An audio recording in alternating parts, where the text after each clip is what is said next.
আসসালামু আলাইকুম, সবাইকে ঈদ মোবারক। কেমন আছেন?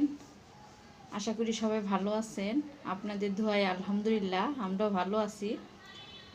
তো আজকে সারাদিন পার হয়েছে ঘুমিয়ে কাজ করে, অর্ধেক সময় গেছে ঘুমায়া, তারপরে গেছে কাজ করে। তো কালকে রাত্রে ছিল রান্না গরুর মাংস, মুরগির মাংস, সেমাই আর পিঠা। তো আজকে দুপুরে ছিল সাদা ভাত। তারপরে ভাবছি যে আমার মা অসুস্থ, মনটাও খারাপ তার।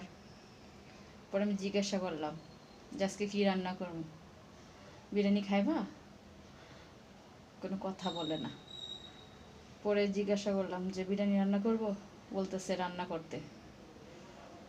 তো রান্না করলাম বিরিয়ানি, মা মেয়ে খাবো, সব আছে। পোলাও রান্না হয় নাই, ভাবছি যে তাহলে বিরিয়ানি রান্না করে দেই, বিরিয়ানি খাক। তারপরে বিরিয়ানি রান্না করলাম। দেখেন আমার বিরিয়ানি এখনও চুলার উপরে আমি নেই নাই। তো ভাবলাম যে আপনাদের সাথে একটু শেয়ার করি আমার বিরিয়ানি কেমন হয়েছে। পাকাইছি তো চাউলের পরিমাণ একটু কম, মাংসের পরিমাণটা বেশি। তো দেখেন আমার সেই বিরিয়ানি, এই সেই বিরিয়ানি।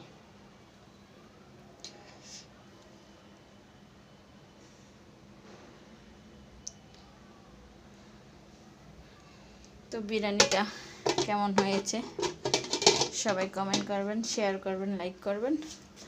আর সবার দাওয়াত লইল, আসবেন। সবাইকে ঈদ মোবারক। আর সবাই আমাদের জন্য দোয়া করবেন। আর ঈদে বাড়ি যাই না, ঢাকায় আছি। তো আমার প্রচণ্ড ডিউটি চাপ যাচ্ছে, আমার মা অসুস্থ, সেই জন্য আর যাই নাই। ভাবলাম যে এমনি অসুস্থ, আরও জার্নি করে যাবে, আরও দেখেন নানান জায়গায় দুর্ঘটনা ঘটতেছে, সেই জন্য আর যাই নাই। ভাবলাম যে ঢাকায় থাকি, পরে ফাঁকে একসময় বাড়িতে যাব না। তো ওই ভিড়ে, তারপর আবার বৃষ্টি, প্রচণ্ড বৃষ্টি ছিল ঢাকা। তো নিচে নামতে পারি নাই।